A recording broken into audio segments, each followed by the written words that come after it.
Seigneur a permis que nous soyons réunis dans un seul but. C'est bien sûr glorifier, adorer, bénir celui qui nous a aimés et qui s'est donné lui-même, qui est la parole de Dieu, pour se faire un peuple, pour se racheter un peuple. Amen. Un peuple qui lui appartient, un peuple pour lui, un peuple qui vit dans ce monde, mais qui est à part de ce monde. Amen. Gloire au Seigneur. Un peuple qui l'adore, qui le sert. Le Seigneur a dit de son peuple, vous êtes la lumière du monde et vous êtes le sel de la terre. Gloire au Seigneur.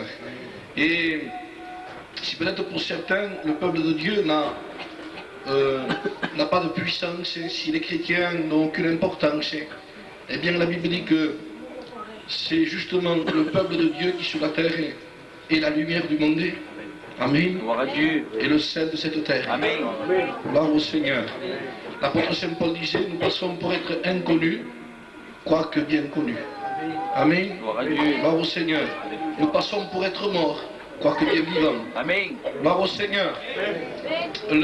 La vraie vie, c'est d'être chrétien. Gloire à Dieu.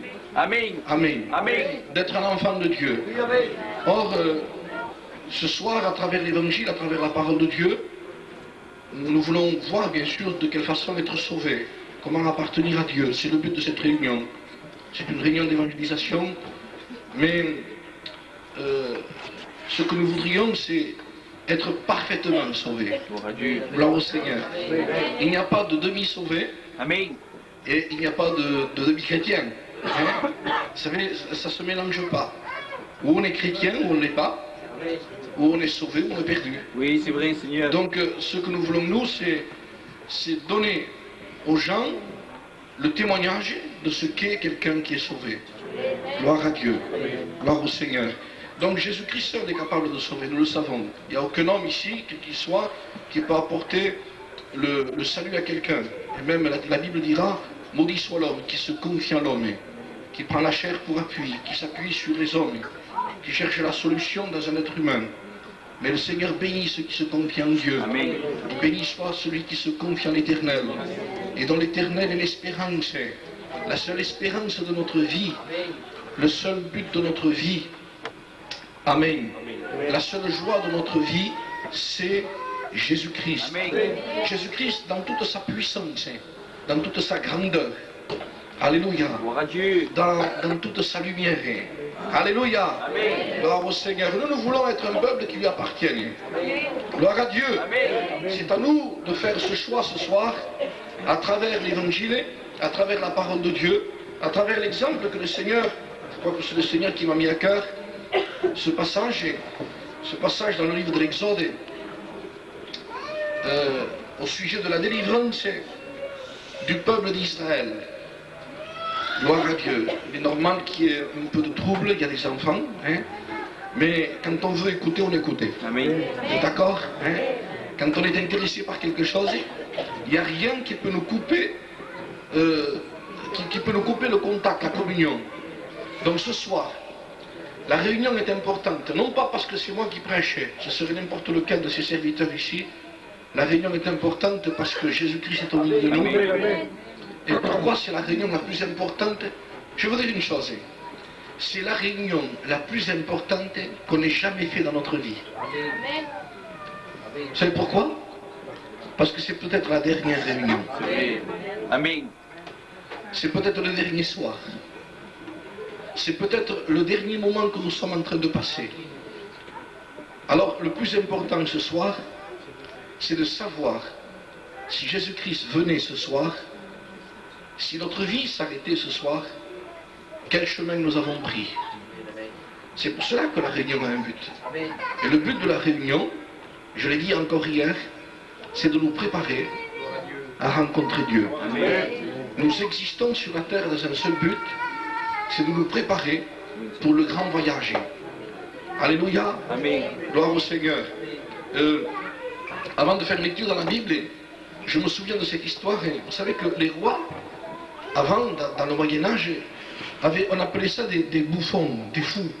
C'est-à-dire qu'ils les faisaient amuser. C'était des petits hommes qui guimbardaient, qui sautaient devant eux. Et ça les faisait rire. ils avaient besoin, on appelait ça un fou. Et tous les rois, presque dans tous les châteaux, en avaient un. Et un jour, le roi de ce château est tombé gravement malade. Il était à l'extrémité de la mort. Il allait partir pour le grand voyage. Et ce fou s'est approché de lui. Et il a dit, mon Seigneur, est-ce que vous êtes prêt pour le grand voyage? Et ce roi a dit, non, je ne me suis jamais préparé. Alors ce fou lui a dit, alors mon Seigneur, je me rends compte qu'à la fin du compte, le fou ce n'était pas moi, mais c'était vous. La plus grande de toutes les folies, c'est de croire que nous sommes éternels ici. Que demain on peut faire ceci, demain on peut faire cela.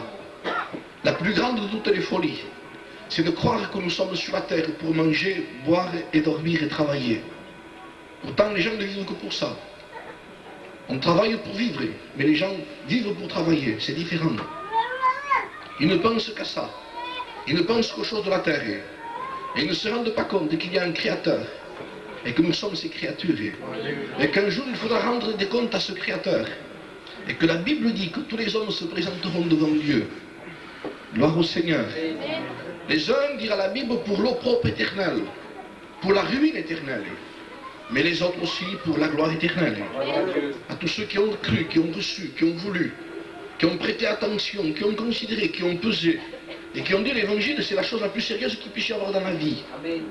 L'évangile, il n'y a pas plus sérieux que l'évangile. On peut le traiter de diverses façons. Il y a eu des mauvais témoignages, c'est vrai, par certains chrétiens qui soi-disant étaient sauvés, qui soi-disant étaient chrétiens. Et ils ont apporté un mauvais témoignage à travers les gens en disant si c'est ça le christianisme, nous n'en voulons pas. Eh bien, je voudrais dire à ces gens-là, n'imitez pas ces gens-là. Mais regardez ce que le Christ vous dit ce soir. Chacun rendra compte à Dieu pour lui-même. Et même ceux qui disent, mais moi j'ai vu des mauvais témoignages, c'est pour ça que je ne me convertis pas. Ce ne sera pas une raison non plus pour que tu sois sauvé. Tu seras aussi perdu. Alors, l'important ce soir, c'est ce que nous allons lire. Gloire au Seigneur. J'ai pris un texte un peu de circonstance parce que vous savez que de vendredi, samedi et dimanche, on a appelé cela le vendredi saint. Nous sommes à la Pâque. Hein? Nous sommes à la Pâque. Qu'est-ce que la Pâque pour nous? Eh bien, pour les gens, c'est des œufs au chocolat. Hein? Ils ont tout transformé, les gens. Hein? Ils ont tout transformé. La Pâque, c'est justement ce que nous allons lire ici ce soir. C'est l'histoire d'Israël.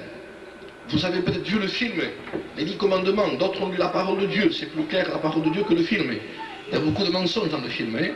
Mais enfin, c'est une image un peu, on voit à peu près ce qui s'est passé ce jour-là en Israël, pour ce peuple de Dieu, ce peuple choisi de Dieu. Eh bien, ce peuple est resté pendant 400 ans, à travers toutes ces générations, sous la servitude, on appelle cela la férule, hein? Le faire, être prisonnier, en un mot, ils ont été prisonniers d'un roi terrible qui s'appelait Pharaon. Pendant un temps, Israël a vécu en Égypte. Et en Égypte, il était tranquille. Mais bientôt, un roi s'imposa dans leur vie. Et si je parle de cela ce soir, c'est pour vous démontrer que le Pharaon de l'Ancien Testament, c'est le diable d'aujourd'hui. C'est Satan lui-même. Les chars de Pharaon, les hommes de Pharaon, ce sont les démons qui sont invisibles et qui pourtant agissent dans les fils de la rébellion, dit la parole de Dieu, de ceux qui sont rébellés, de ceux qui ne veulent rien entendre de Dieu, de ceux qui se rebellent contre Dieu. Il y en a qui montrent le poing à Dieu, ça ne sert à rien, mes amis. Dieu est au ciel, on ne lui fait pas de mal, c'est toi qui te fais mal. Il est au ciel, il est sur son trône. La Bible dit que lorsqu'il y a eu le déluge, Dieu était assis sur son trône. C'est dans la tranquillité, dans la paix, les hommes étaient en train de se noyer. Donc rien ne le touche à lui, rien ne l'atteint. C'est nous qui avons besoin de rencontrer Dieu. C'est nous qui avons besoin de considérer le message de la parole de Dieu. Gloire au Seigneur. Le mot Pâques, car la Pâque a été immolée. La Pâque, ça veut dire qu'un jour ils ont tué un agneau, nous en parlerons après. Hein? Eh bien le mot Pâques veut dire action de passé. Ils sont passés. Et ce soir, ce qui est important, c'est que Christ, notre Pâque, a été immolé. Ça veut dire que Christ a été l'agneau. Et à travers l'évangile ce soir, nous allons passer d'un côté à l'autre. De l'Égypte, nous allons rentrer dans la bénédiction de Dieu. Des ténèbres, nous allons passer à sa lumière. De la mort, nous allons passer à la vie. Par quoi? Par l'évangile qui va être prêché. La force n'est pas dans le serviteur de Dieu qui la prêche. La force est dans la parole elle-même. Un semeur sortit pour semer. Et la force est dans la semence. La force est dans la parole de Dieu. La force est dans le Saint-Esprit. La force est dans l'évangile. Cet évangile a été prêché. Et à tous ceux qui l'ont reçu, cet évangile leur a donné le pouvoir de devenir enfants de Dieu. C'est l'évangile qui donne le pouvoir de devenir enfants de Dieu. L'évangile, c'est la bonne nouvelle de Dieu. L'évangile, c'est ce qui nous sort de notre état. Vous savez, il n'y a que des mauvaises nouvelles. On entend des choses terribles qui sont en train de se passer autour de nous. Mais quand nous ouvrons la Bible, il y a un sauveur, il y a un rédempteur, il y a un esprit, alléluia. Il y a une puissance terrible qui se dégage. Ce livre nous montre que non, il n'est pas trop tard, que non, il n'y a pas de désespoir, qu'il n'y ait pas de solution. Que non, qu'on peut dire à travers ce livre que si les gens sont arrivés à un endroit sans issue, à une voie sans issue, eh bien qu'il y a une solution pour eux, qu'ils peuvent changer de vie. Alléluia. Qu'ils peuvent lever la tête vers le ciel et le Seigneur est capable ce soir de les délivrer, de les sauver, de les pardonner, à une condition que nous prêtions bien attention à ce qui s'est passé, comme ce peuple d'Israël. Pendant 400 ans, il a été dans ce pays, mais un jour il s'est aperçu qu'un roi dominait sur lui. Mes amis, c'est ce qui est en train d'arriver. Ce qui est en train d'arriver actuellement, c'est que les gens un jour ont commencé à vivre leur vie. Et ils jouissaient du péché, ils étaient maîtres de ce qu'ils faisaient, mais un jour ils se sont aperçus que ce n'était plus eux le maître, mais que c'était le diable le maître. Qu'ils voulaient s'arrêter dans certains domaines, mais qu'ils ne pouvaient pas s'arrêter. Or, dans quel domaine, par exemple, il y en a qui buvaient, ils ne peuvent plus s'arrêter. Il y en a qui fumaient, ils ne peuvent plus s'arrêter. Ce n'est que les fruits de ce qu'on voit. Il y en a qui mentaient et ne pouvaient plus se retenir. C'était des menteurs invétérés. Ils ne pouvaient pas se retenir. Même dans certaines conversations où on n'avait pas besoin de mentir, ils mentaient quand même. Ils étaient prisonniers. Ils ont senti qu'il y avait des puissances qui les tenaient. Oh, eux ne l'ont pas vu. Mais l'Évangile nous le dévoile, mes amis. Qu'il y a un roi qui tient. Qu'il y a un roi qui oblige. Et ce roi s'appelle Pharaon dans ce livre, dans l'Exode. Mais ce roi qui est le prince de ce monde, dira Jésus-Christ, c'est le diable et Satan lui-même, qui est en train de tenir les âmes obligées, il les oblige, il les contraint. La Bible dit que l'homme est esclave de ce qui a triomphé de lui. Amen. Et combien de choses ont triomphé de l'être humain? Tout. Vous savez, ce monde, c'est une grande prison, mes amis. Il y en a qui croient qu'une prison, c'est simplement des barreaux. La prison, c'est ce monde. Et les hommes ne peuvent pas en sortir. Ils sont esclaves de quelqu'un qui domine dans ce monde. C'est le prince de ce monde, a dit Jésus. Et les gens sont tenus dans l'esclavage. Et Pharaon avait une méthode. Il leur faisait construire des choses pour lui. Ces gens qui étaient dans ce monde, ces Israélites étaient obligés de construire des monuments pour Pharaon. Eh bien, voilà ce qui est en train d'arriver. Les gens dans ce monde sont en train de construire pour le diable, Pharaon, des monuments pour lui, des boîtes de nuit, des bars, des endroits pernicieux, des gens qui cultivent la drogue, des nouvelles ventes qui sortent maintenant, qui permettent de gagner beaucoup d'argent, mais qui sont une tromperie pour tous. Des gens, ils les obligent, ils construisent des choses, le diable, et ces gens travaillent sans s'en apercevoir. Ils sont en train de construire des choses pour lui, pour que les gens se rendent compte eh bien, que c'est lui qui domine sur la terre. Mais ce soir, à travers l'évangile, nous allons démontrer que ce n'est pas le diable qui va dominer, mais que c'est Jésus-Christ. Alléluia. Que lui seul est capable de dominer. Cet exemple qui nous est donné ici ce soir, eh bien c'est l'exemple qui se passe actuellement. La Bible dit qu'un certain temps, le peuple d'Israël s'est réjoui dans ce pays, mais un jour il s'est aperçu qu'il y avait un esclavage. Et ces gens ont commencé à gémir. Ces gens en avaient assez. Ces gens souffraient. Vous savez, il y a des gens qui vivent dans ce monde. Tous ceux qui commencent à venir à l'évangile, c'est parce qu'ils se rendent compte qu'ils en ont assez. Ils souffrent. Ils souffrent. Vous savez, on essaie d'étouffer notre malheur. On essaie d'étouffer nos problèmes. Il y en a qui essayent de noyer leurs problèmes, c'est-à-dire ils se mettent à boire. Alors ils boivent, ils ne veulent pas penser trop de choses. Nos jeunes commencent à se droguer. Voilà les problèmes que nous avons. Tout cela, c'est parce que les gens veulent oublier là où ils vivent. Ils veulent sortir, alors on invente toutes sortes de choses. On essaie de trouver même certaines méthodes, le yoga. On essaie de sortir de notre esprit. Les gens veulent sortir de ce monde, ils en ont assez, ils n'en peuvent plus. Et ce qui est arrivé dans ce temps-là, c'est que le peuple d'Israël a commencé à gémir. Gémissait. En un mot, il cherchait à sortir de l'Égypte. Alléluia. Ils en avaient assez de servir Pharaon. Ils ne savaient pas comment. Mais dans leur cœur, ils gémissaient. Ils cherchaient un libérateur. En un mot, quand quelqu'un commence à dire, parfois dans notre vie, qui ne l'a pas dit un jour, il vaudrait mieux mourir. Il vaudrait mieux mourir. On en a assez de cette vie. Il y a trop de problèmes dans cette vie. Et c'est ce qui arrive à certains, qui arrivent eux au bout. Et malheureusement, il y en a certains, que lorsqu'ils arrivent dans cette voie sans issue, au lieu de lever la tête vers le ciel et d'implorer Dieu, ils se tirent une balle dans la tête, ou bien ils s'empoisonnent, et ils se ôtent la vie. Mes amis, la solution n'est pas de sauter la vie. Amen. Mais la solution, dira l'homme de Dieu. Je lève mes yeux vers les montagnes. Nous l'avons chanté. D'où me viendra le secours?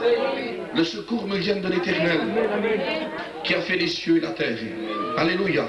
Il ne sommeille, ni ne dort, celui qui garde, celui qui sait et celui qui voit. Quand le peuple d'Israël a commencé à gémir dans son cœur, quand le peuple d'Israël en a eu assez de cette vie, mais la jeunesse, mes amis, si vous voyez la jeunesse autour de vous, elle ne brille pas. C'est une angoisse terrible. Un jour, j'ai discuté avec des jeunes, je leur parlais du Seigneur. Ils m'ont dit, mais moi, vous savez, moi je suis jeune, je veux vivre. Ils me parlaient de vivre, ils m'ont dit, je veux toucher au péché, je veux ce monde. Alors quand ils m'ont dit ça, mais je leur ai dit, mais justement, je vous parle de la vie. Car la vie, c'est Jésus. Qu'est-ce qu'on croit? On croit qu'un chrétien, c'est quelqu'un de malheureux? Mais mes amis, pas du tout. Amen. Notre joie est parfaite. Amen. Jésus a dit, je veux que votre joie soit parfaite. Il veut une joie parfaite et je peux vous assurer que le Seigneur nous donne une joie parfaite. Oh, il n'a pas dit, vous n'aurez pas de problème. Il a dit au contraire, vous aurez des tribulations dans ce monde. Il y en aura des tribulations, mais prenez courage, moi j'ai vaincu ce monde. Alléluia. Et c'est ça notre force, notre espérance.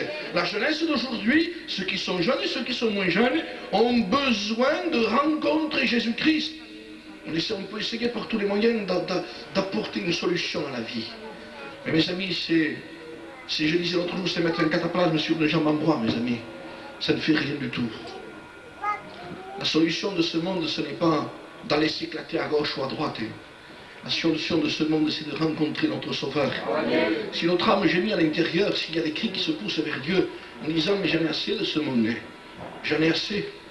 J'en ai assez de vivre dans ce monde. Les jeunes en ont assez. Il y a un gémir. Pourquoi ce gémissement à l'intérieur? Pourquoi ce gémissement? Pourquoi il y en a assez? Parce que l'homme vit sans Dieu. L'homme vit sans Dieu. Je disais l'autre jour, sortez un poisson de l'eau. Eh bien, il va sauter. Il saute. On va lui dire, mais je vais te donner quelque chose de meilleur. On va le mettre dans des diamants, dans de l'or. Mais le poisson, s'il pourrait parler, il vous dirait, mais je ne veux pas de l'or.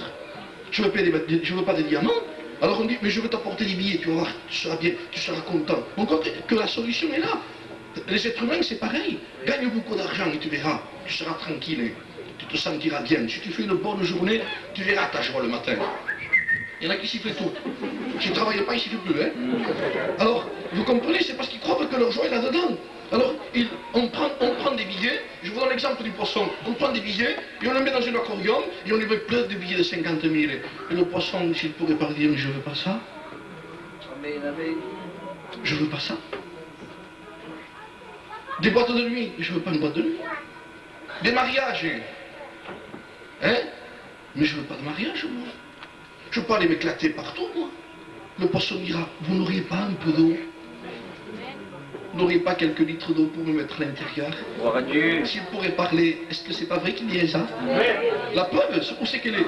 Vous prenez le poisson, vous le remettez dans l'eau, alors il vit. Eh bien, si notre esprit est tourmenté, c'est parce que notre esprit veut nous dire, Et ce soir, il a l'occasion de nous le dire. Il a l'occasion de te parler parce que l'évangile est prêché, parce que l'eau t'est jetée. Amen.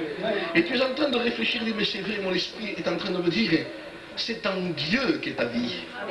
Comme le poisson veut vivre dans l'eau, ainsi notre esprit a besoin de Dieu. N'essayons pas de lui donner autre chose, ça ne sert à rien. C'est pour cela qu'il y a tant de malheureux. Quand des gens ont voulu le succès, qu'est-ce qui s'est passé? Ils ont cherché le succès, ils ont atteint le succès. Vous avez des grandes vedettes qui ont un succès formidable. Et quand ils ont atteint le succès, la richesse, la gloire, qu'est-ce que veut l'homme? Si ce n'est que la gloire. Qu'est-ce que veut l'homme? Si ce n'est être adoré, élevé, qu'il se brave, qu'il est bon, qu'il est beau, qu'il est fort. C'est ça que l'être humain cherche. Il n'y a pas plus beau que lui, il n'y a pas plus belle qu'elle. Mais tous cherchent ça, mes amis. De toute façon, l'homme est sorti du jardin d'Éden à cause de ça. Satan lui a dit, si tu désobéis à Dieu, tu seras un Dieu. Et depuis qu'il est sorti de Dieu, il a voulu être un Dieu. En tout. À la guitare, un Dieu, c'est un Dieu, applaudi. Alors les gens ont atteint ce niveau. Ils ont atteint à être adorés, ils dominent tout le monde. Mais on sent que là, pourtant on dirait, si moi je serais comme ça, eh bien je serais heureux. Si moi j'aurais le succès d'un tel et l'argent de l'autre, moi je serais heureux. Mais on se rend compte que quand ils ont atteint ça, la solution c'est quoi? Décacher. Les nerfs, ils n'en peuvent plus, commencent à trembler, ils ne dorment pas le soir. Ils ne sont pas tranquilles. Solution quoi? Pourtant ils ont tout, il semblerait qu'ils ont tout. Mais comme ils n'ont pas Dieu, alors ils ont mis le poisson dans le succès, dans les choses que le poisson ne voulait pas. Nous avons mis notre esprit dans les choses que notre esprit ne veut pas. Amen. Notre esprit veut Dieu. Et la solution, vous savez ce qui est en train d'arriver? C'est que les êtres humains, ils arrivent, les grands, ceux qui ont atteint le succès, à se suicider. Et on se dit, comment ça se fait qu'il s'est tué? Allez le chercher, vous. Comprenez-vous pourquoi? Eh bien, tout simplement, parce qu'ils ont besoin de Dieu. Vous savez, je me souviens quand ce paille au Mike Blanc s'est suicidé la première fois. Vous aviez entendu parler de ce paille, peut-être? Il s'était suicidé. Et nous, justement, on avait connu l'évangile. Alors, on lui a écrit, mes cousines et moi, mes cousins lui ont écrit une lettre. Et ils ont dit que la solution, pourtant il avait du succès. Mais il était en train de se suicider, il s'est manqué une fois, deux fois. La troisième fois, il s'est pas manqué. Mais il avait écrit une lettre en disant que la solution, c'était Dieu. Que la solution, c'était Jésus-Christ. Pourtant, il avait tout pour lui, cet homme. Il était beau, il était grand, il était riche. Il s'est suicidé. Pourquoi? Dans ce monde, on arrive à être malheureux en ayant tout ce qu'on cherchait, tout ce qu'on voulait. La gloire de l'homme, eh bien, on se rend compte, mes amis, qu'il y a un gémissement en nous. Et un gémissement. Et un homme de Dieu qui s'appelait David, qui a fait l'expérience avec Dieu, a dit, pourquoi mon âme gémit-tu au-dedans de moi? Il y avait un gémissement dans l'âme de David. Mais lui avait la réponse, parce qu'il connaissait Dieu. Il dit, espère en Dieu. Amen. Espère en l'Éternel. C'est lui seul qui a le pouvoir de nous libérer de la puissance de Pharaon. Alléluia. Gloire au Seigneur. Quand Dieu a vu que le peuple d'Israël était tenu par le Pharaon et que ce peuple gémissait, vous savez ce qu'il a dit? C'est écrit dans l'Exode, au chapitre 3 du verset 7. L'Éternel dit, j'ai vu la souffrance de mon peuple qui est en Égypte. J'ai entendu ces gémissements qui fait pousser ses oppresseurs. Et je connais ces douleurs. J'ai vu, j'ai entendu et je connais. Vous croyez que notre problème passe inaperçu? Vous croyez que Dieu ne voit pas? Vous croyez que Dieu n'entend pas? Vous croyez que Dieu ne sait pas? Mais Dieu voit tout, connaît tout et sait tout. Et il dit, j'ai vu la souffrance, mais j'ai entendu ces cris.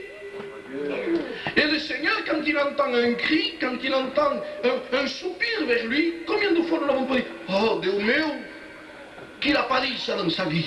Alors, qu'est-ce qu'il a fait, Dieu? Il nous a conduits dans une église. Il nous a amenés dans une réunion. Et on s'est dit, non, je suis venu, c'est parce que l'autre m'a invité, mais ça ne m'a pas plu. Tu n'as pas considéré ton soupir. Tu avais soupiré auprès de Dieu. Alors Dieu t'a conduit dans la solution. Il t'a dit, tu as crié vers moi. Tu as crié vers moi. Alors je t'ai conduit dans l'église, parce que c'est là justement que tu pouvais me rencontrer. Et les gens comme ça n'auraient pas plu. Pourquoi? Parce qu'il y a des choses qui ne leur plaisent pas dans l'évangile. Vous savez, il y a des gens qui veulent l'évangile à leurs conditions. Il n'y a aucune condition à donner à Dieu. C'est nous qui avons besoin de lui. C'est nous qui sommes perdus. Est-ce que vous le savez que nous sommes tous perdus?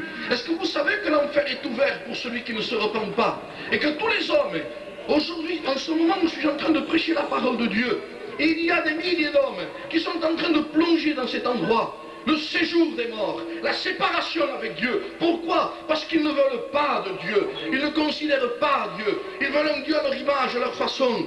Mais le Seigneur n'est pas d'accord pour un Dieu à notre image. La Bible dit qu'ils se fabriquent des idoles. Ils ont des yeux, ne voient pas, des bouches, ne parlent pas, des oreilles, n'entendent pas. C'est un Dieu qui leur convient. Pourquoi? Parce que c'est eux qui leur parlent, ce Dieu ne répond pas. Ce Dieu ne leur fera jamais un reproche. Ces gens commencent à prier, et ils repartent et ils vont mentir. Et ils ont prié, ils vont engager, ils vont tromper, et engager le Sveitz. Ils les trompent, ils viennent de prier. Mais si c'était le vrai Dieu, quand on a prié, ce Dieu qui est vrai nous dit, oh, attends, ne pars pas, attends, tu viens de me prier, recommence pas ce que tu fais. Ouh là là, qu'est-ce qu'il me dit? Ce Dieu, c'est pas ce Dieu que je veux, moi. Ce Dieu te dit, tu marches mal ici, ça va pas, hein. Tu es en train de pécher. Et toi tu dis, ah, mais moi je crois en Dieu, ça suffit pas. Ça suffit pas. Tu es en train de vivre comme avant, tu as une nature pécheresse et tu ne veux pas te repentir. Tu es perdu, tu crois en moi, mais tu vas en enfer quand même. Et les gens disent, mais non, qu'est-ce qu'il me dit là? Mais moi j'aime Dieu comme toi. Si tu aimerais Dieu comme les autres, tu te repentirais comme les autres. Parce que ceux qui ont aimé réellement Dieu ont passé par les conditions de Dieu. Dieu entend le soupir de celui qui dit, je n'ai assez, Seigneur. Je veux une libération totale. Gloire au Seigneur. Et vous savez ce qui s'est passé? C'est que Dieu dit à Moïse, Moïse, j'ai vu la souffrance de mon peuple, j'ai entendu ces gémissements, et je suis descendu, Moïse. Je suis descendu. Tu entends? Tu entends, toi qui souffres, toi qui en as assez, toi qui te sens bien, c'est pas la peine. Hein? Si tu te sens bien, tu dis, mais moi je me sens bien. Hein? Non, écoute l'évangile. Si tu souffres dans ton cœur, et tu veux respirer en Dieu, si tu veux la vie de Dieu, si tu veux le contact de Dieu, alors dis Dieu, j'ai descendu. Je suis descendu pour délivrer ce peuple. Alléluia. C'était la Pâque. C'est ce que nous sommes en train de fêter, que le monde est en train de fêter maintenant. Vous savez, pendant ce temps, si c'était la même époque, je ne sais pas. Mais ce qu'on est en train de fêter actuellement, c'est le vendredi, samedi et dimanche. Ce sont les 3 jours où Christ était mort. Il était dans le tombeau en ce moment-là. Samedi, aujourd'hui, il était dans le tombeau. Vous croyez que Christ est mort en vain? Vous croyez que Jésus-Christ est mort pour qu'on vive une vie comme on vivait avant? Christ est mort pour nos péchés, mes amis. Christ est mort parce que nous sommes des pécheurs. Des pécheurs professionnels. Vous avez des menteurs professionnels aujourd'hui, qui gagnent leur vie professionnellement en mentant. Et ils trouvent ça naturel, alors que la Bible dit aucun menteur n'héritera le royaume des cieux. Et ces gens-là se réfèrent à Dieu. Dieu n'est pas descendu pour des gens qui restent dans cet état.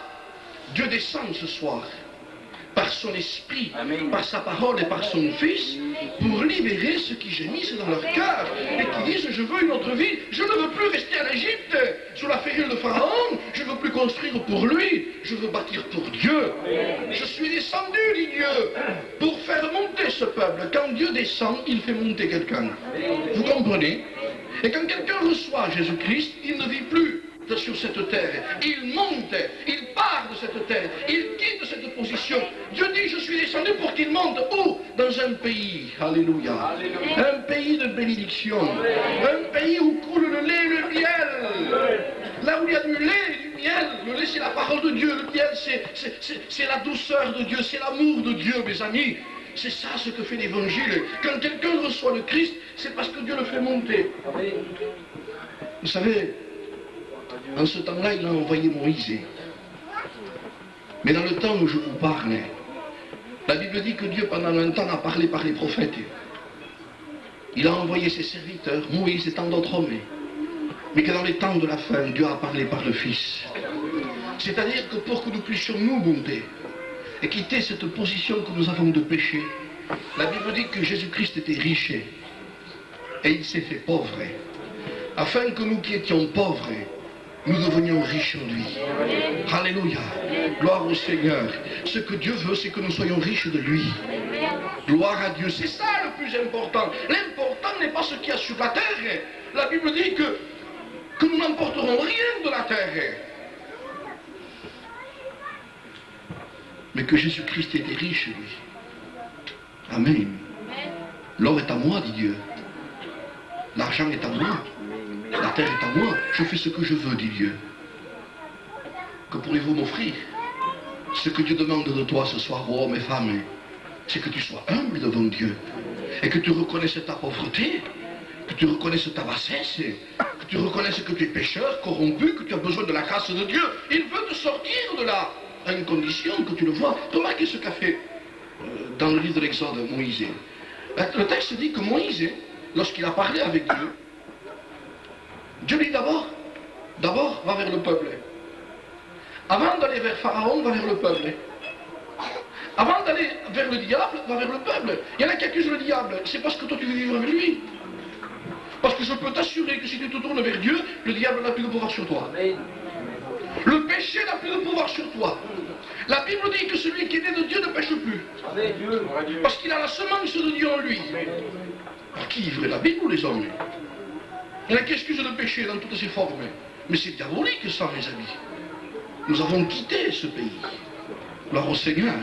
Quand quelqu'un se convertit à Dieu, il quitte l'Égypte. Alors qu'est-ce qu'il fait d'abord Dieu? Il dit à Moïse, d'abord, va voir les anciens. Puis tu iras vers Pharaon. Il faut que d'abord tu sois d'accord, toi. Alors quand Moïse a parlé avec le peuple, il leur a dit, voilà, Dieu m'envoie pour vous libérer. Est-ce que vous êtes d'accord? Alors le peuple a dit, d'accord. On est d'accord, nous, oui, on reçoit le message. Tu as reçu un message, Moïse. Nous acceptons le message. Alors maintenant que vous êtes d'accord, dit Moïse, maintenant je vais vers Pharaon. Pharaon, c'est en second plan, mes amis. Le diable est en second plan. D'abord, c'est toi, il faut qu'il vous accepte. D'abord, c'est toi. D'abord, c'est toi. Si vous savez, en un mot, on peut ouvrir la cellule de quelqu'un qui est en prison. S'il ne veut pas sortir, il reste à l'intérieur, vous savez. Il faut d'abord qu'il soit d'accord pour sortir. Il faut d'abord que nous soyons d'accord avec l'évangile, avec les principes de l'évangile. On ne peut pas se sauver avec nos principes. Jésus disait aux gens, toi viens, suis-moi. Il ne fallait pas qu'ils discutent, hein. Dieu ne se discute pas, l'évangile ne se discute pas, il s'obéit. Ce n'est pas à nous à donner des conditions en disant, attends Seigneur. Avant de partir, moi je tiens à te donner des conditions. Hein. Moi je veux bien venir, mais il y a ça que je garderai, il y a ça que je garderai, il y a encore la rancune que je garderai, et les animosités que je garderai, et certains vices que je garderai. Jésus n'a pas dit ça. Tu viens ou tu restes. Est-ce que vous êtes d'accord? Nous dévoilons ici les ruses du diable qui pourraient faire vivre les gens dans une illusion. On ne vit pas d'illusion, on vit de réalité dans l'évangile. C'est comme si quelqu'un voudrait vivre d'illusion de richesse. Il a une 4 chevaux, il gagne bardé, il vit dans un taudis, hein, il n'a pas de quoi se nourrir tout juste, il mange, et il veut faire le riche. Non, mon petit, s'il vous plaît, vis de réalité. L'autre, oui, mais toi, t'as rien. Pourquoi? Parce que toi, regarde-toi. Regarde comme tu es, regarde comme tu vis. L'évangile nous démontre si c'est vrai ou si c'est pas vrai. Que nous sommes des enfants de Dieu. Que nous avons été libérés par l'évangile. Vous êtes d'accord? Amen. Gloire au Seigneur. Alors, nous poursuivons. Moïse va vers Pharaon ensuite. Et que lui dit Moïse à Pharaon? Laisse aller mon peuple. Pharaon, laisse aller mon peuple. Parce que je veux que tu laisses aller mon peuple pour qu'il me serve. Gloire au Seigneur. Vous comprenez? Vous comprenez quand quelqu'un sort de l'Égypte, ce qu'il fait? Il sert Dieu. Ce sont ceux qui ont été réellement libérés par Dieu. Quand ils reçoivent l'Évangile les libère et ils servent Dieu. Maintenant, écoutez, nous allons arriver maintenant vers l'agneau, hein, vers ce que l'agneau pascal, ce que nous sommes en train de vivre aujourd'hui justement, le sacrifice du Christ. Mais avant d'y arriver à cela, je voudrais que nous puissions dévoiler certaines ruses du diable, certaines illusions. Nous ne vivons pas d'illusions, nous sommes sauvés ou nous sommes perdus. On est chrétien ou on ne l'est pas. Amen. Je ne dis pas qu'un chrétien doit progresser, ça c'est autre chose. Hein? Mais pour vous démontrer les ruses du diable de Pharaon, Pharaon a eu des ruses encore. Des fléaux tombent sur l'Égypte, vous avez vu le film peut-être, hein? Des fléaux tombent. Et regardez la façon de Pharaon. Moïse, je me repens. C'est la repentance de certaines personnes, ça. Il y en a qui font pareil. Hein? Quand ils voient le malheur tomber un peu dessus, des problèmes, des difficultés, des maladies, pardon, Seigneur. Je me repens. Alors qu'est-ce que font l'Église? Tout le monde prie. On va prier pour ce cas. Il ne s'en sort pas. Ce païen qui vient, il n'est pas encore converti, mais il est venu quelquefois aux réunions. Alors on va prier. Alors on prie. Boum, tout s'arrête. Comme Moïse. Moïse disait maintenant, bon, ça va Pharaon, tu as compris? Je vais prier Dieu. Alors priez Dieu, Père, maintenant, mon Dieu, arrête les fléaux. Dieu a arrêté. Comme c'était un temps de tranquillité. Alors, Pharaon, ça y est? Non. Je ne laisse pas partir le peuple. Qu'est-ce que ça veut dire pour chez nous? Alors, il t'avait dit Dieu. Ça y est? De quoi? Et tu viens pas à la réunion? Oh non, je ne peux pas ce soir. Attends, qu'est-ce que je pourrais inventer comme mensonge? Pour venir, j'ai jeté une voiture. Oui? On commence à dire pourtant, quand il y a eu le problème, là, on a prié, tout s'est arrangé. Comment ça fait qu'il ne vient pas? C'est vrai. Amen. Oh, pas nouveau! D'autres problèmes? Oui, à l'église. Oh, nous, on est dans l'Australie, nous, on est les humains, nous. Comme j'ai touché ce mur, appel, se lève, mais il faut préparer l'eau. Dans 10 jours, elle va se faire baptiser. Oh, à nouveau, exaucement, tout va bien. Où est Dieu? Où c'est qu'il est, lui? Il parle là, non, il y avait un mariage, il est en train de se tortiller comme un verre là-bas. Ça vous fait rire, mais c'est la vérité, ça. Où c'est qu'il est? Eh bien, c'est la fête aujourd'hui, il y a la bodega. Ils sont tous en train de fêter, pourquoi il n'y a pas de problème? S'ils auraient un problème, ils seraient là-bas. Je peux vous l'assurer qu'ils seraient là. Oui, amen. Qu'est-ce que ce Dieu? C'est ça, Dieu. C'est ça, Jésus pour eux. C'est ça, le sacrifice de la croix. Mais ils ont la repentance de Pharaon, ces gens-là. Et Pharaon est symbolisé comme le diable. Alors c'est à vous de juger. Alors Pharaon a des douze ensuite. Il dit d'accord, Moïse est d'accord. Ça va, j'ai compris. Je permets au peuple de partir. Non, de servir son Dieu. Plutôt c'est comme ça. Je lui permets de servir son Dieu. Mais faites-le en Égypte. Parce que Moïse avait demandé 3 jours de marche, il voulait partir. Il voulait partir de l'Égypte. Pour être libéré réellement, il faut partir de l'Égypte. Et Pharaon disait, non, écoutez, qu'il soit un chrétien en Égypte, qu'il adore. Vous savez ce que c'est ça pour nous? Ce sont les gens qui veulent être des chrétiens en restant dans le monde. Ils veulent faire tout ce que font les autres, tout en priant. C'est des saints. Ils veulent prier, ils veulent adorer, mais ça c'est Pharaon qui dit, c'est pas Dieu. Et eux, ils sont d'accord avec Pharaon. Est-ce que vous comprenez? Ils sont d'accord avec le diable. Voilà où ils sont d'accord. En disant, tu peux être un chrétien chez nous, tu peux adorer en Égypte. Qu'est-ce que ça veut dire adorer en Égypte? Eh bien, tout simplement, c'est être un chrétien avec tous les principes de l'Égypte. C'est-à-dire, l'Égypte, qu'est-ce qu'il fait? Il te fait du mal, fais-lui du mal. Voilà. Les autres fument. T'es un chrétien. Les autres sont passionnés par l'argent, toi aussi, tu peux faire pareil. Ils sont cupides, mais toi aussi. Pourvu que tu crois en Dieu, pourvu que tu adores Dieu, pourvu que tu acceptes le message de Moïse, pourvu que tu te rendes compte, adore en Égypte, reste là, ne bouge pas. Mais que dit Moïse? Non, pas d'accord, Pharaon. Si Moïse n'a dit pas d'accord, à combien plus forte raison Jésus dit pas d'accord? Si Moïse n'a dit pas d'accord, il y a plus fort, Jésus-Christ n'est pas d'accord. Parce que Moïse n'a pas donné sa vie. Mais Jésus a donné la sienne. Alléluia. Alors, qu'est-ce qu'il emploie encore, mon Pharaon? Encore une rusée. Il ne veut pas qu'on sorte. Il est persistant, d'abord remarquez-le. Avant qu'un chrétien, que quelqu'un qui arrive à se convertir et à marcher avec Dieu, Des fois, il leur faut des années, parce que eux-mêmes sont d'accord avec Pharaon. S'ils seraient d'accord avec Jésus-Christ, ils sortiraient du jour au lendemain. Même le fignolet, ils sont encore de discuter, ils discutent encore. On ne discute pas avec Dieu, mes amis, on ne joue pas avec Dieu, on ne vend rien à Dieu. Dieu connaît tout, il sait tout. Alors Pharaon, encore emploie une ruse. Il dit d'accord, Moïse, voilà. Parce que les fléaux tombaient, les problèmes arrivaient. Écoutez, qui s'éloigne pas trop. C'est-à-dire qu'ils partent mais qu'ils ne sont pas trop loin. Vous voyez? C'est-à-dire que, en un mot, le jour où je voudrais les ramener, je les prendrai quand je voudrais. Vous savez ce que dit la Bible? L'apôtre Saint Paul disait, si le péché est là, loin de là, ça ne restez pas à côté. Ça m'étonnerait qu'on reste à côté d'un serpent, si on le voit. Tout dépend comment on le voit. Si le péché est quelque chose que vous aimez, vous n'irez pas loin. Et vous n'irez pas loin, c'est vrai. Mais la Bible est là pour nous dévoiler le péché, parce que le péché, c'est l'esclavage, le péché, c'est le poison.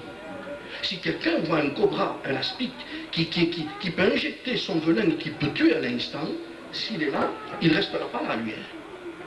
Quand il verra le serpent, s'il peut partir, il partira à 1 kilomètre loin. Le plus loin possible. Il ne mettra pas sa caravane à côté, parce que le serpent peut monter.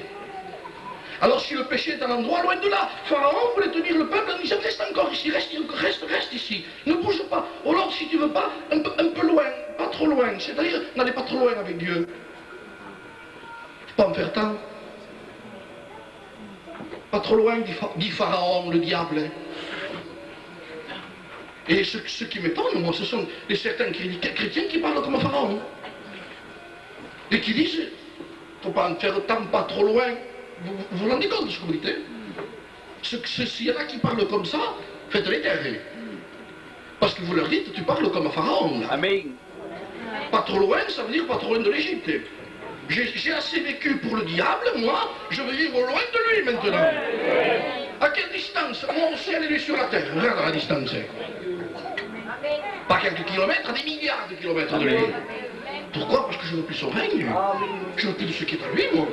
Ça, c'est la délivrance de la Pâque, mes amis. Ça, c'est ce que fait l'Évangile dans les cœurs. L'Évangile, qu'est-ce qu'il fait? Il nous fait passer des ténèbres à sa lumière. De la mort, pas être blessé. À la vie. C'est carrément le contraste. Oui, j'ai dit non.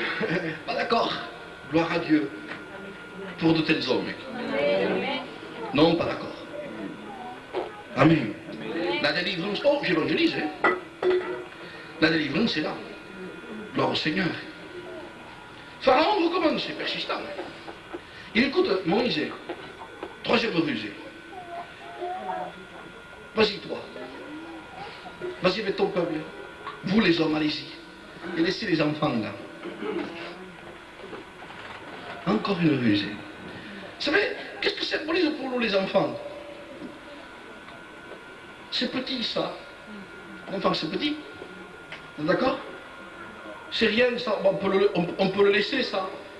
Un fil de toile d'araignée, on peut la laisser. Mais le fil de toile d'araignée va permettre à l'araignée de passer d'un côté de l'autre. Hein. Moïse voulait une délivrance complète. Hein. Amen. Il n'y avait rien qui était trop petit. Il ne laissait même pas les enfants, ceux qui étaient petits. Il dit non. Dieu a dit, il m'a envoyé avec un message. Laisse aller mon peuple pour qu'il me serve. Alléluia. Alléluia. Et Pharaon encore commence.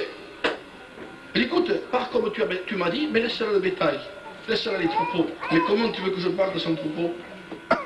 Qu'est-ce que je vais offrir à Dieu? Moi, mon portefeuille et tout reste pas en Égypte. Hein? Tout s'en va. Vous êtes d'accord? Mes biens, ma santé et tout ce que j'ai ne reste pas en Égypte. Ça part aussi parce que je veux que ça serve Dieu. Qu'est-ce que je vais offrir à Dieu? Si j'ai quelque chose, je vais lui donner. Amen. Alléluia. Offrirai-je à l'Éternel des sacrifices qui ne me coûtent rien, disait l'homme de Dieu. Je veux offrir ce que Dieu mérite. Et Dieu mérite, mes amis. Amen. Dieu mérite. Et je le dis ce soir. Et que Dieu me pardonne pour ce que je n'offre pas encore. Mais Dieu mérite notre vie sur l'autel. L'apôtre Paul disait, offrez vos corps, mes amis, sur l'autel. Offrez-vous entièrement. offrez-vous entièrement sur l'autel. Parce que lui mérite adoration, louange, honneur et action de grâce. Alléluia. Amen. Il mérite, mes amis. Gloire à Dieu. Il mérite qu'on soit des fanatiques. Oui, Jésus. Amen. Mais oui, tant pis. C'est écrit dans la parole de Dieu. Tant mieux. On n'en fait jamais assez pour Dieu. Il y en a qui disent, mais il prie trop, il jeûne trop. Il jeûne pas assez, oui. Tu as jeûné 40 jours. Moi, je n'ai pas jeûné 40 jours. Loin de là. Donc, je n'en ai pas fait assez. Le serviteur sera comme son maître, dit Jésus. On veut tout du maître et pas faire comme le maître. C'est dur, ça, quand même. Hein? Il se levait de bonne heure le matin pour aller prier, non pas? On veut tout de Dieu, on veut être comme lui. Alors rendez-vous compte de ce que fait la parole de Dieu. Elle vient pour nous affranchir, pour nous libérer, parce que nous l'acceptons telle qu'elle est. Ça, c'est la délivrance. Attention, quand Pharaon a proposé ces choses-là, ces gens n'étaient pas encore passés par l'agneau. Est-ce que vous comprenez? Et il y en a certains qui ont accepté les conditions de Pharaon et ils croient qu'ils sont passés par le sang de Jésus. Non, non, vous n'êtes pas passés. Parce que si on passe par le sang de Jésus-Christ, on a refusé d'avoir les propositions de Pharaon. C'est l'agneau est venu après. Quand Pharaon insistait. Alors qu'est-ce qui s'est passé? Eh bien tout simplement qu'il y a eu maintenant la dernière chose qui va arriver. Il dit ne t'en fais pas. Il dit Dieu à Moïse, Moïse ne t'en fais pas, je te promets maintenant qu'il va lâcher prise. Comment il va lâcher? Avec tous les fléaux qui sont tombés sur lui, il n'a pas lâché. Ce soir, le vendredi, c'est ce qu'on a dit les gens, hein? La Pâque, vous allez passer. Amen. T'en fais pas Moïse. Vous allez être libérés. Et vous ne serez pas libérés n'importe comment. Vous allez les dépouiller aux Égyptiens. Ils vont rester sans rien. Gloire au Seigneur. C'est une complète délivrance. C'est ce que dit la Bible d'ailleurs. La Bible dit que lorsque Christ est mort, il a pris l'acte de notre condamnation qui nous condamnait. Tous nos péchés qui étaient écrits sur un papier. Il les a cloués à la croix.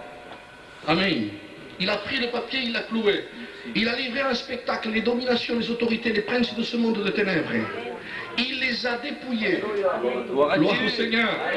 Mais la vie chrétienne, c'est ça, mes amis. Quand quelqu'un accepte l'évangile, il rentre dans ces conditions-là. Quelles conditions? Tu vas immoler un agneau. Un agneau! Avec tout ce qui s'est passé en Égypte, Pharaon n'a pas voulu. Avec un agneau, il va sortir. Oui, mes amis. Avec un agneau. Qu'est-ce qui s'est passé? Eh bien, tout simplement, il a dit, prends un agneau. Égorge-le. Un agneau sans défaut. C'était la préfiguration du Christ. Gloire à Dieu. Alléluia. Cet agneau parlait déjà de notre délivrance. Jean-Baptiste a dit, il est l'agneau de Dieu qui ôte, qui enlève, qui extirpe. Amen. Qui arrache, qui sort le péché. Amen. Plus le péché. Que le péché ne règne plus dans vos corps, dira la Bible. Qu'il ne règne plus en vous. Qu'il vienne, c'est une chose. Qu'il nous tente, c'est une chose. Être tenté, ce n'est pas péché, mes amis. Tant qu'on refuse le péché, on n'a pas péché. Il viendra, il essaiera. C'est un lion rugissant. Le sang de Jésus-Christ, et nous allons en parler, car c'est cela que le Seigneur nous a amené ce soir. Ceux qui ont dit à Pharaon, non Pharaon, moi je veux tout l'évangile. Non, je ne veux pas être à moitié libéré. Je veux être totalement libéré de tout. Alors après, Dieu propose l'agneau. À qui propose l'agneau le Seigneur? À ceux qui ont dit, je ne veux plus de ce monde. Je me sens pécheur, Seigneur. Le poids de mon péché m'accable. Je me sens courbé. Je me sens malheureux. Ça m'attriste. Je ne peux pas avoir la joie. L'homme de Dieu David disait, je gémissais toute la nuit. C'était un poids terrible dans ma vie. Alors je t'ai fait connaître mon péché. Et j'ai dit à l'Éternel, j'avouerai mes transgressions. Il n'en a plus voulu. Alors ceux qui ont cette condition, Dieu leur amène un agneau et leur fait connaître quel moyen de sortir de ce pays. Par quoi? Tuez un agneau, il dit. Dans chaque maison, un agneau, égorgez-le, prenez le sang. Mettez-le sur le linteau des portes. Qu'est-ce que ça veut dire ça? Le sang de Jésus-Christ. Vous êtes d'accord? Amen. Le sang de Jésus-Christ, où? Dans ta vie. Gloire à Dieu. Sur toi. Que fait le sang de Jésus-Christ? Gloire au Seigneur. Quand l'ennemi passe, que la mort passera, que le destructeur passera, il rentrera là où il n'y a pas de sang. Mais là, il y a le sang, il ne rentrera pas. La mort ne pourra pas. La mort n'a plus de pouvoir, dit la Bible. La mort n'a plus de pouvoir sur vous. Jésus disait, ceux qui croient en moi vivront quand même ils seraient morts. Je suis la résurrection et la vie. Le troisième jour, Christ est ressuscité. Nous sommes en train de vivre la Pâque. Le dimanche matin, Christ est ressuscité. Et demain matin, nous allons prendre la Sainte Seine parce que Christ est ressuscité. Mais c'est ça l'évangile que nous vivons. On ne prend pas le pain et le vin parce qu'il faut le prendre, mais parce que nous réalisons toutes ces vérités de la parole de Dieu que nous aimons et que nous voulons vivre et que tu peux vivre toi ce soir. Gloire à son nom. Mais du sang. Et à l'intérieur, Israël mange l'agneau. Alléluia. Avec quoi? L'agneau, c'est agréable à manger, mes amis. On vend de l'agneau, vous n'avez pas vu maintenant? Dans tous les magasins, vous avez des promotions d'agneau. Pourquoi c'est l'agneau pascal? Mais les gens achètent de l'agneau, mais n'achètent pas les herbes amères. Hein? Parce qu'ils veulent l'agneau, c'est normal. On va acheter quelque chose d'amer pour mettre avec un agneau. Mais dans l'évangile, il faut tout prendre.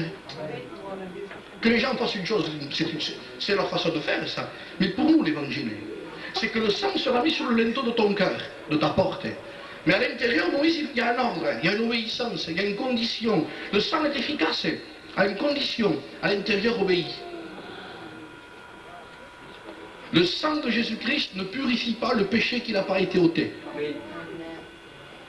Le sang de Jésus-Christ est pour le péché qui a été enlevé, qui a été confessé, qui a été délaissé. Sinon, il n'y a pas de miséricorde. La Bible dit, celui qui avoue ses transgressions à l'Éternel, je les avoue et les délaisse, obtient miséricorde. Le sang de Jésus-Christ est efficace. Les autres, non! On ne peut pas dire à Jésus, purifie le péché que je garde quand même. C'est un blasphème, ça. Et quand on le délaisse et qu'on n'en veut plus, oui. Alors qu'est-ce qui se passe? L'obéissance dans la maison. Qu'est-ce qu'il y a dans la maison de l'agneau? Et quoi?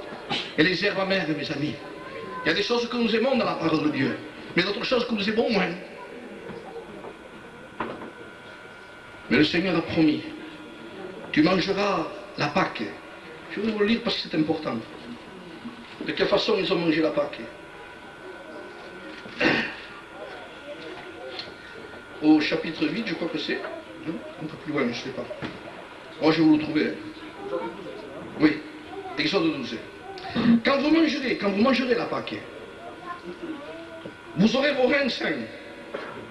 Vous aurez une ceinture, c'est-à-dire à vos reins. Qu'est-ce que c'est ça, la ceinture? La vérité, mes amis. On mange la Pâque dans la vérité, pas dans le mensonge. Gloire au Seigneur. C'est-à-dire, demain, ceux qui vont dans la Sainte Seine sauront que demain, il faut manger la Pâque avec vérité, avec les reins saints, avec la vérité pour ceinture, qui va te tenir debout, droit, fort, alléluia. Tu auras tes reins forts, gloire au Seigneur. Tu mangeras la Pâque avec tes reins saints, vos souliers aux pieds, ça veut dire j'accepte l'évangile tel qu'il est, le zèle de l'évangile. J'aime la vérité. Elle me fait aller d'un côté avec les autres, elle me fait marcher avec Dieu, le zèle, avec vos souliers aux pieds surtout. Et encore, dit la parole de Dieu, avec votre bâton à la main, et vous la mangerez à la hâte. Pourquoi? Parce que c'est la Pâque de l'Éternel. Mes amis, quand nous comprenons ce message, on dit Seigneur, je vais me hâter d'obéir à Dieu. Amen. Parce que tu viens bientôt. Amen. Alléluia. Tu viens bientôt. Tu viens bientôt, oui. La Bible dit, viens Seigneur Jésus. On en parlait avec des frères. Viens Seigneur Jésus. Mais c'est le désir de l'Église, ça. Amen. Quand quelqu'un a rencontré Jésus-Christ, il veut quitter l'Égypte. Et même il est habillé. Il la mange à la hâte parce qu'il... Vivement qu'on s'en aille, maman, pour me battre de partir, Seigneur Jésus-Christ, je ne peux plus vivre là-dessus. Il y en a qui disent sur cette terre qui me tardent de partir, Seigneur, mais ça c'est parce qu'il y a des problèmes. Hein? Sinon, ils ne le disent pas. Mais la Bible dit que lorsque quelqu'un va sur le Christ, qu'il ait des problèmes ou pas, il dit Seigneur, viens nous chercher. Amen. Amen. On veut quitter ce pays. Pourquoi? Mais déjà, sur la terre, on le ressent, on le vit. Tu quittes l'Égypte pour aller dans un pays où coule le lait et le miel. Je serai avec toi, Moïse. Israël. Je ne t'abandonnerai pas. Gloire au Seigneur.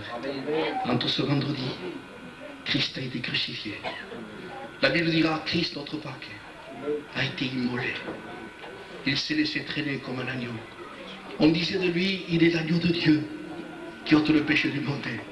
On l'a amené à la boucherie comme une brebis muette devant ceux qui l'attendaient. Il n'a pas ouvert la bouche. Il n'a rien dit. Il s'est laissé entraîner. On s'est moqué de lui, mes amis. Oh, je veux terminer par cela parce que c'est important. Ils lui ont craché au visage à mon sauveur bien-aimé.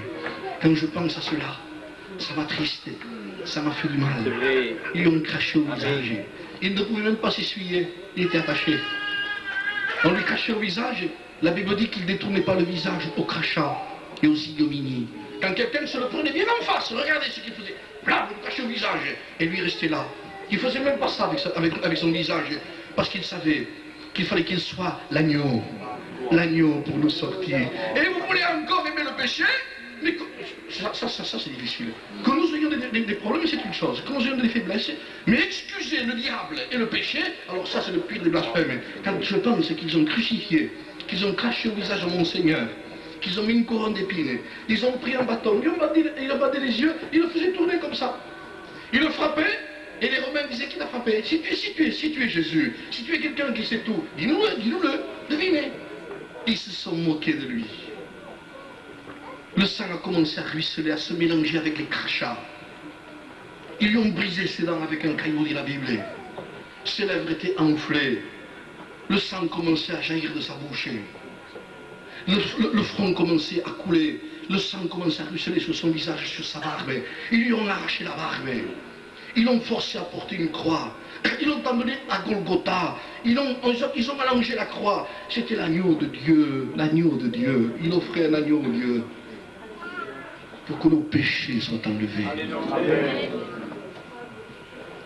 Ils l'ont allongé sur la croix, ils ont cloué ses mains. Ils ont cloué ses pieds. Et ils ont commencé à l'élever entre ciel et terre.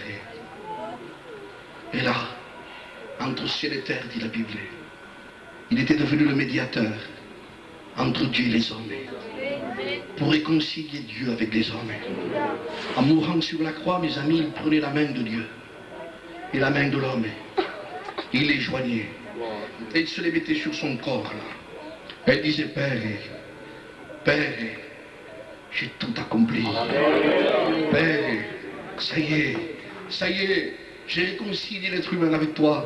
Ça y est, Père, il n'y a plus de condamnation pour ceux qui sont en Jésus-Christ.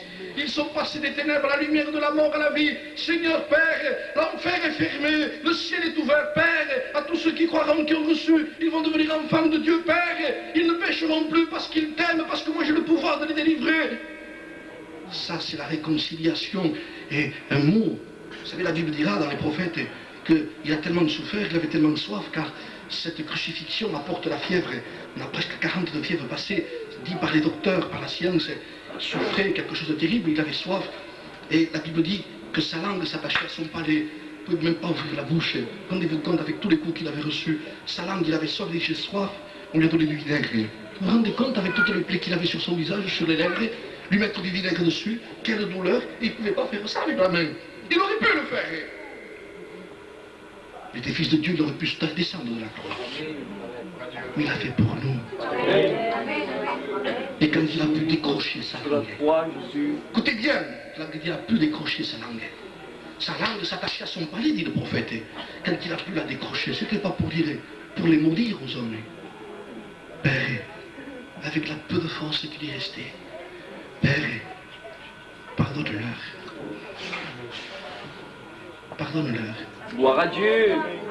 Pardonne les frères et les sœurs d'Arles, de Beaucaire, de Béziers, de Perpignan. Pardonne-leur, ils ne savent pas ce qu'ils font. Mais toi, tu sais ce que tu fais maintenant. Toi, tu le sais.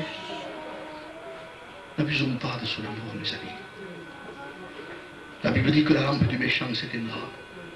Lui n'éteindra pas le million qui fume, c'est vrai. On prend des textes qui nous conviennent. Ne prenez jamais des textes pour favoriser le péché. Jamais. Prenons des textes pour nous aider à combattre le péché. Prenons des textes pour nous aider à réaliser l'amour de Dieu. Christ est mort. Et là, ils l'ont emmené dans un tombeau. Et nous le savons. Et ce jour-là encore, ce samedi, il était encore dans le tombeau. Demain, il a ressuscité. Mais je ne parlerai pas de demain, je parle d'aujourd'hui. Christ est ressuscité. Notre évangile est fort, mes amis. Notre évangile est puissant. Parce que Christ est ressuscité. Alléluia. C'est ce qui nous permet de vivre une vie comme Dieu le veut. On incline nos têtes, s'il vous plaît.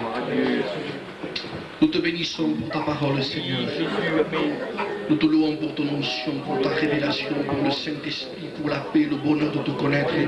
Tu as trop souffert pour que je vive comme je veux. Je n'ai pas la force, Seigneur, de vivre comme toi tu veux. Mais je veux vivre comme toi tu veux. Ça, c'est mon désir, Seigneur. Que je n'y arrive pas, c'est une chose, Seigneur. Mais je crie à toi, Père. Parce que je veux vivre comme toi tu le veux, dans tes voies, dans tes empreintes. Tu as dit que tu nous as laissé des traces pour suivre tes traces, tes empreintes à toi. Aide-nous, Seigneur. Après avoir connu un tel amour, comment ne pas avoir ce désir dans son cœur de vouloir te voir, Jésus? Oui, comme disait Paul, j'ai le désir de m'en aller d'être avec Christ. Ce qui est de beaucoup le meilleur, ce qu'il y a de mieux, Seigneur, c'est d'être avec toi, de te voir. C'est vrai que les vieillards nous raisonnent